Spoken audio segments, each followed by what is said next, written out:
नमस्कार, आप सभी का स्वागत है भाग्यम में। मैं हूं पंडित चंद्रशेखर शर्मा। दर्शकों, शुरुआत करते हैं आज के सुंदर दिन की ईश्वर के स्मरण और पंचांग के ज्ञान से, क्योंकि जहां पंचांग का ज्ञान आपके लौकिक कार्यों की सिद्धि की चाबी है, वहीं ईश्वर का स्मरण आपके आत्मिक उन्नति का आधार। पंचांग के अनुसार आज दिनांक है 24 जून सन 2024, विक्रम संवत 2081 चल रहा है। आषाढ़ मास है, कृष्ण पक्ष है, ग्रीष्म ऋतु है, तिथि आज की तृतीया है और आज का वार है सोमवार। आज उत्तराषाढ़ा नक्षत्र है, दोपहर बाद 3:54 तक, आगे श्रवण नक्षत्र रहेगा। योग इंद्र है, दिन में 11:50 तक, फिर विधृति योग है। तो योग की दृष्टि से मिले जुले प्रभाव वाला है, विशेष शुभ नहीं है। तो बहुत अच्छा कोई कार्य कर रहे थे तो आज के दिन को टाल दीजिएगा। करण वनिज है, दोपहर बाद 2:28 तक, आगे वृष्टिकरण रहेगा। सूर्योदय का समय दर्शकों सुबह 5:34 का था और सूर्यास्त का समय शाम 7:24 का है। आज का राहु काल सुबह 7:30 से 9 बजे के बीच है। इसे टालकर शुभ कार्य, लंबी यात्रा को ना करते हुए सिर्फ भगवती दुर्गा का स्मरण करें, इनका नाम लें, तो जन्म पत्रिका में जो राहु दोष है वो शांत होने लगते हैं। अभिजीत मुहूर्त आज दिन में 12:01 से 12:56 के बीच है। दिन में 4 बार दुष्ट मुहूर्त भी रहेंगे, इन्हें बहुत ध्यान से समझ के सूझबूझ से टाल दीजिएगा। ये है दिन में 12:56, 1:52, फिर दोपहर बाद 3:42, 4:38। आज का दिशाशूल दर्शकों पूर्व दिशा में है, तो सबसे पहली कोशिश कि पूर्व दिशा की यात्रा को हम टाल दें, लेकिन जाना बहुत ही जरूरी, अनिवार्य रूप से जा रहे हैं तो इसका परिहार करें। छोटा सा परिहार इस प्रकार होगा कि पूर्व में अपने सामने एक दर्पण रखें, खुद को देखें, 5 कदम पीछे चलें। इस दौरान अपने हृदय में अपने इष्ट का ध्यान करें, उनसे प्रार्थना करें, फिर इस दिशा की यात्रा करेंगे तो यात्रा बहुत सुंदर रहेगी, कार्य सिद्ध होंगे, दिशाशूल नहीं लगेंगे। आज का शुभ समय दर्शकों, यानी आज के दिन का सदुपयोग करने का जो समय है वो है सुबह 9:10 से सुबह 10:45 तक और फिर दोपहर बाद 2:15 से शाम 7 बजे तक। आज की चंद्र राशि दर्शकों मकर है, यानी चंद्रमा शनि की राशि मकर से गोचर कर रहे हैं, जिससे आज का ये दिन सभी 12 राशियों के लिए कुछ इस प्रकार रहने वाला है। सबसे पहले बात करते हैं मेष राशि की। तो मेष राशि वाले अपने कार्य क्षेत्र में विशेष अच्छा प्रदर्शन करते हुए दिखेंगे। वहीं वृष राशि वाले साथियों का पाएंगे समर्थन और मिथुन राशि वाले धन लाभ करेंगे, लेकिन वाहन बहुत ही सावधानी से चलाएं। कर्क राशि वाले अपने आप को लेकर चिंताग्रस्त हो सकते हैं, बहुत सारे सेल्फ डाउट भी हो सकते हैं। सिंह राशि वाले दूर जाने की सोचेंगे, कहीं लंबी यात्रा पे निकलेंगे। कन्या राशि वालों को होगा आर्थिक लाभ। वहीं तुला राशि वाले करियर पर रहेंगे बहुत ज़्यादा विशेष ध्यान। तो वृश्चिक राशि वाले भाग्योदय पाएंगे, भाग्य का पूरा सपोर्ट और सहयोग मिलता हुआ दिखेगा। धनु राशि वाले स्वास्थ्य का रखें विशेष ध्यान। वहीं मकर राशि वालों की वैवाहिक स्थिति में सुधार आएगा, काफ़ी कुछ चीज़ें बैलेंस हो जाएंगी। कुंभ राशि वालों को शत्रु बाधा कर सकती है परेशान, खर्चे भी थोड़े विशेष हो सकते हैं। और मीन राशि वाले पाएंगे संतान से संबंधित शुभ समाचार और कोई मनोकामना पूर्ति के आसार। अब करते हैं आज के दिन की ज्ञान चर्चा, जो आपकी हमारी अंतर्दृष्टि प्रज्ञा को जागृत करते हुए हमारे चरित्र और व्यक्तित्व को उन्नत करेगी। फिर आगे समझेंगे उन विशिष्ट उपायों को जो आपको समस्याओं से बाहर लाते हैं और जीवन में सफल बना देते हैं। अंत में करेंगे आज के दिन की ज्योतिष मंत्रणा और आज के दिन के समाधान। दर्शकों, अगर समस्या का मूल अगर पकड़ में आ जाए, समझ में आ जाए, तो समाधान निकलना बहुत ही सरल हो जाता है। संसार की हर समस्या जो हमें फेस करनी पड़ती है, उसका मूल हमारे प्रारब्ध में छिपा है। जो कुछ भोग हम भोगते हैं वो हमारे पूर्व कर्मों का नतीजा हुआ करता है। अच्छा बुरा, रोग दोष, सुख आनंद सब हमारे कमाए हुए होते हैं। इस पर शास्त्र कहते हैं कि वेद्या वदंती कफ पित्त मरुद्विकारान ज्योतिर्विदो ग्रह गतिम परिवंत्यन्ति भूताभिसंग इति भूत विदो वदंती प्रारब्ध कर्म बलवान मुनयो विदंती। इसका अर्थ ये है कि रोगों के पैदा होने में वैद्य लोग कफ पित्त और वात को कारण मानते हैं। ज्योतिर्विद यानी जो ज्योतिष जानते हैं वो ग्रहों की गति को कारण मानते हैं।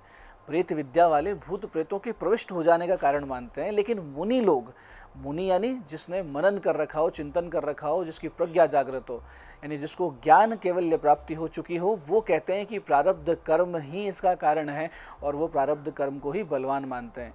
इसलिए प्रारब्ध कर्म को हम सुधारें, इसके लिए जप तप दान को अपने जीवन का हिस्सा बनाइए, साधनामय जीवन जिए, तो बहुत जल्दी इन समस्याओं से बाहर आएंगे और जो मूल कारण है हमारे समस्याओं का, पीड़ाओं का, उसका नाश करते हुए बहुत ही सुंदर जीवन हम बना लेंगे। तो दर्शकों, ये थी आज की ज्ञान चर्चा। अब बात करते हैं उन विशिष्ट उपायों पर जो हमें ईश्वर की कृपा एक शक्ति स्रोत प्रदान करते हैं, जिनकी सहायता से हम हमारे संकटों का नाश करते हुए अपने जीवन में सफलता की ओर आगे बढ़ते हैं। सबसे पहले बात करते हैं उनकी जिनका जन्मदिन है। तो जिन जिनका जन्मदिन है, आप सब आज छेने की मिठाई का प्रसाद अर्पित कीजिए शिवालय में और फिर निर्धन बच्चों में उसे बांट दीजिए। साथ ही आज पक्षियों को 4.25 किलो ज्वार और किसी वृद्ध निर्धन महिला को दिए गए वस्त्र दान आपके आने वाले वर्ष को बहुत ही सुंदर बना देंगे, इसमें कोई भी संदेह नहीं।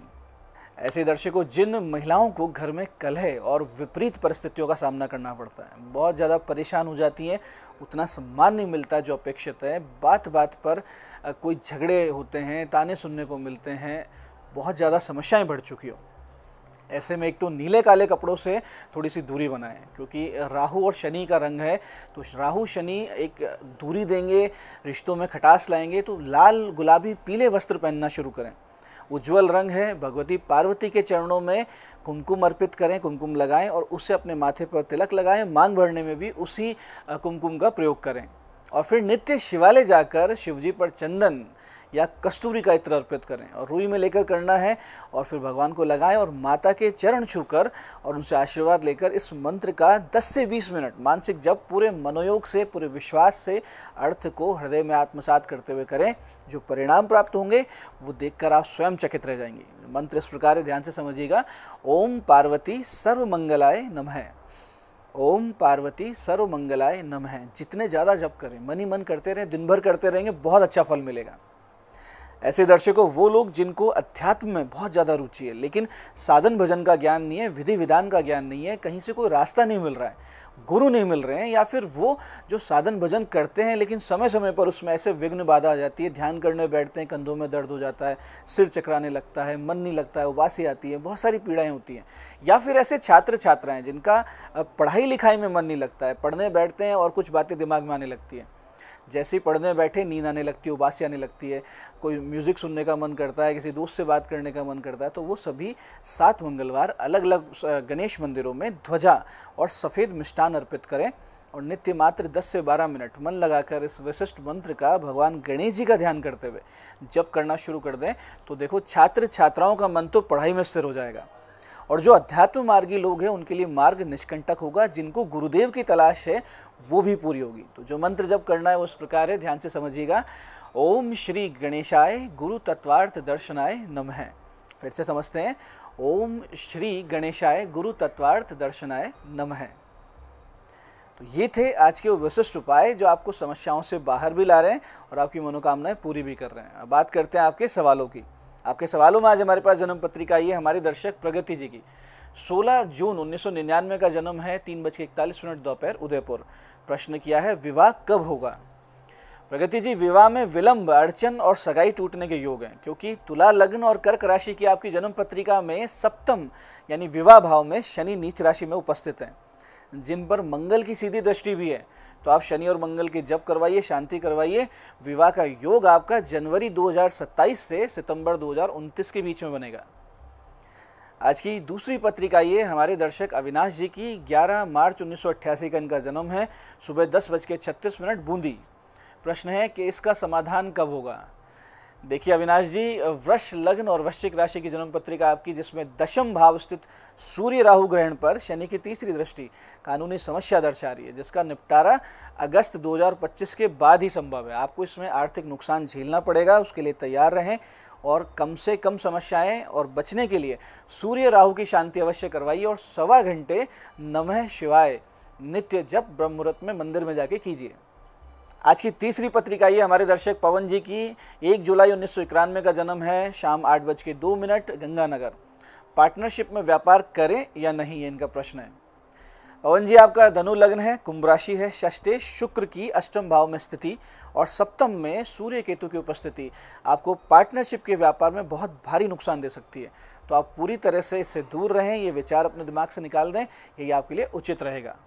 और तो ये था आज का पंचांग, आज के विशिष्ट उपाय और ज्ञान चर्चा। मैं पंडित चंद्रशेखर शर्मा ये आशा करता हूँ कि आप बताए हुए उपायों को सही विधि, सटीक समय और अटूट श्रद्धा से करके पूरा लाभ उठाएंगे और जो ज्ञान चर्चा, जो सत्संग हमने किया है, इसे अपने जीवन में उतार कर अपने जीवन को शिवमय, सत्यमय और आनंदमय बनाएंगे। मैं महादेव से प्रार्थना करता हूँ कि जब आप हमारे बताए उपाय करें तो आपके कष्टों का निवारण अवश्य हो और मनोकामना पूर्ति निश्चित रूप से हो।